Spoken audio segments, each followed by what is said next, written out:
எல்லாருக்கும் வணக்கம். இன்னைக்கு நம்ம பார்க்க போற கிளாஸ் பாத்தீங்கன்னா மியூசிக் நோட்ஸ். மியூசிக் ஷீட்ஸ்ல மியூசிக் நோட்ஸ் எங்கெங்க இருக்கு, எப்படி பார்த்து வாசிக்கிறது அப்படிங்கறத இன்னைக்கு நம்ம பார்க்க போறோம். நான் லாஸ்ட் வீடியோல பாத்தீங்கன்னா, அதாவது லெசன் 2ல பாத்தீங்கன்னா மியூசிக் ஷீட்ல இருக்கிற ஒவ்வொரு சிம்பிளும் என்னென்ன அப்படிங்கறத ரொம்ப டீடைல்டா எடுத்திருப்பேன். ஃபார் எக்ஸாம்பிள் டைம் சிக்னேச்சர்னா என்ன, கிளஃப்னா என்ன, பார்னா என்ன, ஸ்டேவ்ல என்னன்னு ஒவ்வொன்றுமே ரொம்ப டீடைல்டா எடுத்திருப்பேன். கட்டாயம் வீடியோ 2 பார்த்துட்டு அதுக்கப்புறம் இது வாங்க, அப்பதான் வந்துட்டு உங்களுக்கு வீடியோ ரொம்ப ஹெல்ப்ஃபுல்லா இருக்கும். ஓகே, இந்த வீடியோ போறதுக்கு முன்னாடி லெசன் 2 ஸ்டார்டிங் மட்டும் நான் எடுத்துறேன், இல்லைன்னா இது உங்களுக்கு கொஞ்சம் புரியாத மாதிரி இருக்கும். இதுல டோட்டலா பாத்தீங்கன்னா எல்லா சாங்குமே இந்த 5 லைன்ல தான் கொடுத்துருக்காங்க. இந்த லைன் நேம் ஸ்டேவ் லைன். இதுல மொத்தம் 5 லைன்ஸ் இருக்கும். கீழே இருந்து தான் கால்குலேட் பண்ணணும். 1 2 3 4 5 லைன்ஸ் இருக்கும். ரெண்டு லைனுக்கும் இடையில பாத்தீங்கன்னா இந்த ஸ்பேசஸ் இருக்கும். இது டோட்டலா 1 2 3 4 ஸ்பேசஸ் இருக்கு. எக்ஸ்ட்ரா வேணும்னா மேல கீழே லைன்ஸ் போட்டுக்கலாம். இந்த 5 லைனோட நேம் வந்துட்டு ஸ்டேவ் லைன். அடுத்தது நோட்டோட வேல்யூ. இந்த சாங் உள்ள இந்த சிம்பிள்ஸ் இருக்கு இல்லைங்களா, அந்த சிம்பிள்ஸ் எல்லாமே வேல்யூ, அதாவது ஒவ்வொரு நோட்டும் ஏபில எவ்வளோ பீட் நிக்கணும் அப்படிங்கறத கால்குலேட் பண்றது தான் இந்த சிம்பிள்ஸ். இப்போ இந்த சிம்பிள்ஸோட வேல்யூ படிக்கலாம். இந்த ஒவ்வொரு சிம்பிள்ஸும் எவ்வளோ பீட் அப்படிங்கறது இப்ப பார்க்கலாம். சர்க்கிள் மாதிரி போட்டிருந்தா அதோட நேம் செமி பிரேவ், 4 பீட் நிக்கணும். டிஆர்பி மாதிரி போட்டு உள்ள பிளாங்க் எதுவும் ஃபில் பண்ணாம இருந்துச்சுன்னா அதோட வேல்யூ 2 பீட், அதோட நேம் மினிமம். அடுத்தது இதே டில உள்ள பிளாக் ஃபில் பண்ணி டிஆர்பில பிளாக் ஃபில் பண்ணி இருந்தா அதோட நேம் கிராச்செட், 1 பீட். அடுத்தது இதே டில பாத்தீங்கன்னா பிளாக், இப்படி பிளாக் மாதிரி கர்வ் பண்ணியிருந்தாங்கன்னா அதோட நேம் குவாவர், 1/2 பீட். இதே தான் கீழே கொடுத்துருக்காங்க. பட் ரெண்டுக்கும் என்ன டிஃபரெண்ட்னா, சிங்கிள் நோட்டா இருந்துச்சுன்னா மேல இது பிளாக் மாதிரி கொடுத்துருப்பாங்க. இதுவே 2 நோட் 3 நோட்டுன்னு ஜாயின் ஆகும்போது மேல சிங்கிள் லைனா கொடுத்துருவாங்க. இதை வந்துட்டு பீமிங் அப்படின்னு சொல்லுவோம். இப்படி கொடுத்தாலும் இதோட நேம் ஒவ்வொன்றுமே 1/2 பீட் தான். 2 நோட் 3 நோட் ஜாயின் பண்ணும்போது ஓட்டுக்கு அந்த லைன் போட்டுருவாங்க. அடுத்தது 2 பிளாக் கொடுத்திருந்தாங்கன்னா அதோட நேம் செமி குவைவர், அதோட வேல்யூ 1/4, அதாவது 1/4 பீட். இதுவும் அதே மாதிரி தான். 2 நோட்டு 4 நோட்டு ஜாயின் ஆகும்போது மேல டபுள் லைனா கொடுத்திருப்பாங்க. இது ஓரளவுக்கு புரிஞ்சிருக்கும் நினைக்கிறேன். சப்போஸ் புரியலன்னா வீடியோ 2 பார்த்துட்டு வாங்க. ஏன்னா அதுல இது ரொம்ப டீட்டெயிலா எடுத்து இதுக்கான ஒரு சின்ன டெஸ்ட் கூட வச்சிருப்பேன். அந்த டெஸ்ட் அட்டென்ட் பண்ணீங்கன்னா இது ரொம்ப தெளிவா புரிஞ்சிடும். அதுக்கப்புறம் இந்த வீடியோ வந்தீங்கன்னா நோட்ஸ் ஈஸியா புரிஞ்சிடும். ஏன்னா இப்ப நோட்ஸ்க்கான டெஸ்ட் இந்த வீடியோல நான் வைப்பேன். ஓகே, இப்போ வந்துட்டு நம்ம நோட்ஸ் பார்க்கலாம். இன்னைக்கு நம்ம பார்க்க போற நோட்ஸ் பாத்தீங்கன்னா ட்ரிபிள் கிளஃபோட நோட்ஸ். ட்ரிபிள் கிளஃப் அப்படிங்கிறது இந்த சிம்பிள் நேம் தான் ட்ரிபிள் கிளஃப். இந்த சிம்பிள் முன்னாடி மாற மாற நமக்கு நோட்ஸ் மாறிக்கிட்டே இருக்கும். ஸோ இன்னைக்கு நம்ம பார்க்க போறது இந்த ட்ரிபிள் கிளஃபோட நோட்ஸ் மட்டும் தான் நம்ம பார்க்க போறோம். நான் உங்களுக்கு ஸ்டார்டிங் சொன்னேன் இல்லைங்களா, இதுல டோட்டலா 5 லைன்ஸ் ஸ்டேவ் லைன்ஸ் இருக்கு அப்படின்னு சொல்லிட்டு, இந்த ஒவ்வொரு லைனுமே நம்ம கீழே இருந்து தான் மேல கால்குலேட் பண்ணணும். ஒவ்வொரு லைனும் ஒவ்வொரு ஸ்பேஸும் ஒவ்வொரு நோட்ஸ். இப்போ கீழே இருக்க ஃபர்ஸ்ட் லைன் எடுத்துக்கலாம். கீழே இருக்க ஃபர்ஸ்ட் லைன் வந்துட்டு இ, அந்த லைன் ஃபுல்லாவே இ, அந்த நோட் வந்துட்டு இ. அந்த லைனுக்கு அப்புறம் என்ன இருக்கு, ஸ்பேஸ். ஒரு லைன் ஒரு ஸ்பேஸ், ஒரு லைன் ஒரு ஸ்பேஸ், அப்படிதான் இந்த லைன் ஃபார்ம் பண்ணிருக்காங்க. சோ ஈங்கிற நோட் வந்துட்டு லைன்ல வந்ததுனால ஈக்கு அப்புறம் எஃப். சோ எஃப்ங்கிற நோட் வந்துட்டு ஸ்பேஸ்ல வரும். எஃப்க்கு அப்புறம் ஜி, ஜிங்கிற நோட்டு லைன். சோ அதுக்கப்புறம் space A B C D E.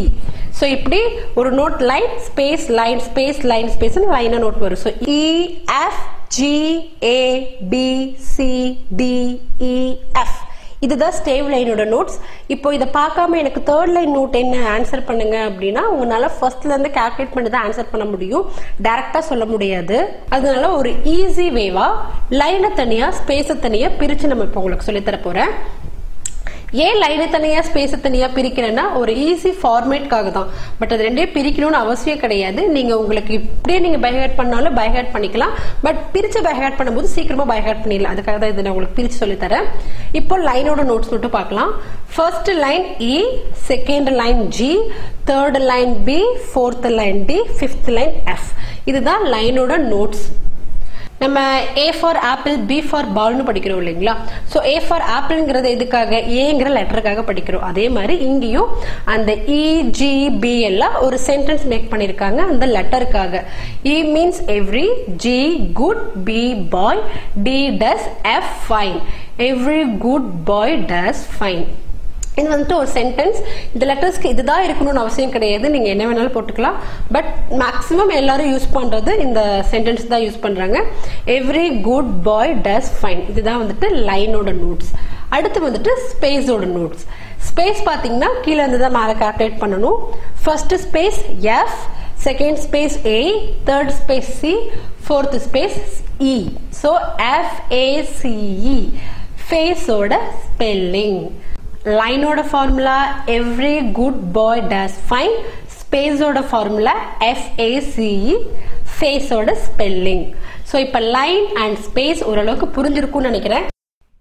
Okay, இப்போ இந்த ஒரு சின்ன டெஸ்ட் வைக்கிறேன். ஃபர்ஸ்ட் அந்த நோட்ஸ் லைன்ல இருக்கா ஸ்பேஸ்ல இருக்கான்னு பார்த்துட்டு அதுக்கப்புறம் ஆன்சர் பண்ணுங்க. சர்க்கிள்குள்ள லைன் வந்தா லைன் நோட்ஸ், சர்க்கிள்குள்ள ஸ்பேஸ் வந்தா ஸ்பேஸ் நோட். இது வந்துட்டு லைன்ல இருக்கு first line. So first line is every. So இந்த நோட் இ. இது செகண்ட் ஸ்பேஸ். ஸ்பேஸோட ஃபார்முலா FACE. இது second space. So F and A. இது வந்துட்டு A. இது last line, fifth line. So லைனோட formula every good boy does fine. So இது F. இதுக்கப்புறம் நீங்களே கண்டுபிடிங்க. வீடியோவை பாஸ் பண்ணி வச்சுட்டு கண்டுபிடிங்க, இல்லைன்னா ஆன்சர் உடனே வந்துடும்.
கரெக்டா ஆன்சர் பண்ணிருந்தீங்கன்னா வெரி குட்.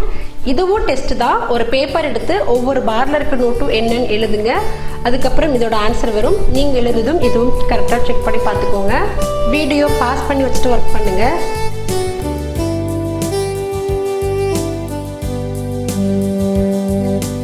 நீங்க எழுதின ஆன்சரும் இதுவும் கரெக்டா இருந்தா வெரி குட். இல்லைன்னா மறுபடியும் வீடியோவை ரீவைண்ட் பண்ணி ஒர்க் பண்ணி பாருங்க. ஓகே, இப்போ நமக்கு நோட்ஸ் வந்துட்டு மேக்ஸிமம் தரவு ஆயிருக்கணும். இப்போ நோட்ஸும் கவுண்ட்ஸும் சேர்ந்து பார்க்க போறோம். நோட்ஸ் அப்படிங்கிறது ABCD தான் நோட்ஸ். கவுண்ட்ஸ் அப்படிங்கிறது இந்த மாதிரி 1 2 3 4 நம்பர்ல சொல்றது தான் கவுண்ட்ஸ். கட்டாயம் இந்த வேல்யூ தெரிஞ்சாதான் இதுக்கு மேல உங்களால ஆன்சர் பண்ண முடியும். கண்டிப்பா பை ஹார்ட் பண்ணிட்டு வாங்க. ஃபர்ஸ்ட் இந்த நோட் என்ன அப்படிங்கறத கண்டுபிடிக்கலாம். இந்த நோட் பாத்தீங்கன்னா லைன்ல கொடுத்திருக்காங்க. எத்தனாவது line? Third line. So line formula every good boy. So இந்த நோட் பி எவ்வளவு பீட் நிக்கணும்? சர்க்கிள் மாதிரி போட்டிருந்தா எவ்வளவு count? 4 count. So B 4 beat நிக்கணும். ஓகே, இப்போ இந்த நோட் பாத்தீங்கன்னா டி மாதிரி கொடுத்திருக்கு. இதுல இந்த சர்க்கிள் மட்டும் தான் நமக்கு நோட் ஹெட். இந்த சர்க்கிள் எங்க இருக்கோ அதுதான் நம்மளோட நோட்டு. இந்த லைன்ஸ் எல்லாம் பாத்தீங்கன்னா ஜஸ்ட் டெம், அதாவது அது இருந்தாதான் நம்ம வேல்யூ சொல்ல முடியும். சப்போஸ் இந்த லைன் இல்லாம வெறும் சர்க்கிள் மட்டும் கொடுத்திருந்தா அது எவ்வளவு பீட் ஆகும்? 4 பீட் ஆகும். இந்த லைன் இருந்ததுனால தான் இது வந்துட்டு நம்ம 2 பீட் அப்படின்னு ஆன்சர் பண்றோம். சோ நமக்கு நோட் அப்படின்னு பாக்குறது இந்த சர்க்கிளை மட்டும் தான் பார்ப்போம். வேல்யூக்காக தான் இந்த லைன் நம்ம ஆட் பண்ணிருக்கோம். ஓகேங்களா? சோ இப்போ இந்த சர்க்கிள் எங்க இருக்கு? ஃபர்ஸ்ட் ஸ்பேஸ்ல இருக்கு. ஃபர்ஸ்ட் ஸ்பேஸ் என்னது? ஸ்பேஸோட formula FACE. so first space is F. so in the note F எவ்வளவு பீட் நிக்கணும்? D மாதிரி கொடுத்திருந்தா எவ்வளவு வேல்யூ? it's a 2. அதோட name minim. so F 2 beat stop பண்ணணும். இந்த சிம்பல்லையும் அதே மாதிரி தான். அந்த சர்க்கிள் தான் நமக்கு கால்குலேஷன். சர்க்கிள்குள்ள லைன் வந்திருக்கா ஸ்பேஸ் வந்திருக்கான்னு பாருங்க. சோ லைன் தான் வந்திருக்கு. ஃபர்ஸ்ட் லைன் வந்திருக்கு. So first line E. So இந்த நோட் E வந்து இப்படி பிளாக் மாதிரி கொடுத்திருந்தா எவ்வளவு value? Half beat, quaver. E half beat play பண்ணணும். இங்க ரெண்டு நோட் கொடுத்திருக்காங்க. ஃபர்ஸ்ட் நோட் ஸ்பேஸ்ல இருக்கு, செகண்ட் நோட் லைன்ல இருக்கு. First note second space. So F A. Second note third லைன்ல இருக்கு. So every good boy, so B. இது ரெண்டுமே பாத்தீங்கன்னா ஒவ்வொன்றுமே ஹாஃப் ஆஃப் பீட் தான். சிங்கிள் நோட்டா இருந்தா மட்டும்தான் அந்த ஃபிளாக் வரும். 2 நோட் 3 நோட் ஜாயின் பண்ணும்போது மேல சிங்கிள் லைன் கொடுப்பாங்கன்னு சொல்லியிருக்கேன் இல்லையா. ஸோ இது ஒவ்வொன்றுமே ஹாஃப் ஆஃப் பீட் பிளே பண்ணணும். அதே மாதிரி இந்த ஸ்டெம் போட்ட நோட் எல்லாமே பாத்தீங்கன்னா தேர்ட் லைனுக்கு மேல போகும்போது ரொட்டேட் ஆயிரும். ஸோ நம்ம நோட் கால்குலேட் பண்ணும்போது அந்த சர்க்கிள் லைன்ல இருக்கா ஸ்பேஸ்ல இருக்கான்னு பார்த்து ஆன்சர் பண்ணா போதும். அந்த ஸ்டெம் உள்ள பிளாக்கா ஃபில் இருக்கிறது ஒயிட்டா இருக்கிறது எல்லாமே பாத்தீங்கன்னா ஜஸ்ட் வேல்யூக்காக மட்டும்தான். இதுவும் பாத்தீங்கன்னா 2 பீட் தான் ரொட்டேட் ஆயிருக்கு. ஸோ இது 2 பீட் மினிமம். இதோட நோட் ஸ்பேஸ்ல இருக்கு. எத்தனாவது space? 4th space. So FACE. இந்த நோட் E மினிமம் 2 பீட். இப்ப தர டெஸ்ட் அட்டெண்ட் பண்ணுங்க. அந்த டெஸ்ட்ல நோட்டும் ஆன்சர் பண்ணணும், அதோட வேல்யூவும் ஆன்சர் பண்ணணும். இதை நல்லா கரெக்டா ஆன்சர் பண்ணதுக்கு அப்புறம் கடைசியா நான் ஒரு சாங் தர, அந்த சாங்ல நோட்ஸ் வேல்யூ கரெக்டா ஆன்சர் பண்ணிட்டீங்கன்னா உங்களுக்கு notes and value full and full தரும். நம்ம டைரக்டா ப்ளே பண்றதுக்கு போயிடலாம்.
ஸ்டேவ் லைன் நோட்ஸ் உங்களுக்கு தரவா இருக்கும்.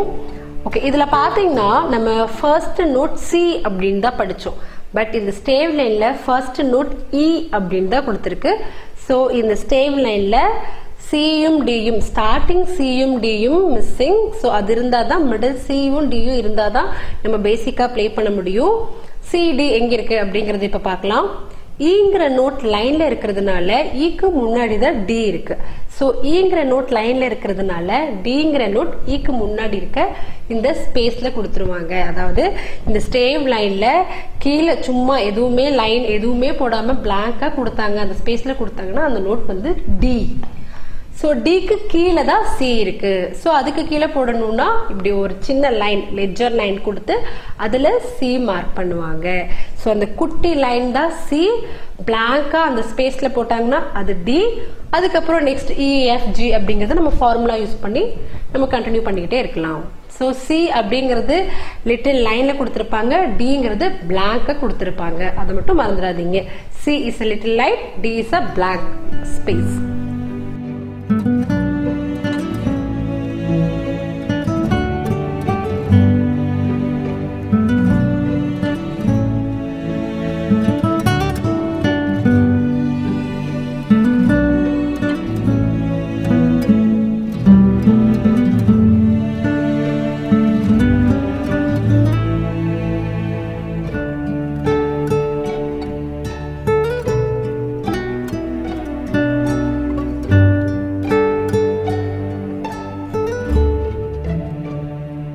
இது வரைக்கும் கரெக்டா ஆன்சர் பண்ணிருந்தீங்கன்னா வெரி குட். இப்போ நான் 2 சாங் கொடுக்குறேன். ஒரு எம்டி ஷீட் எடுத்து அதோட நோட்ஸும் அதோட வேல்யூவும் எழுதுங்க. அதுக்கப்புறம் ஆன்சர் வரும். ரெண்டும் கரெக்டா செக் பண்ணிக்கோங்க. வீடியோ பாஸ் பண்ணி வச்சுட்டு ஒர்க் பண்ணுங்க.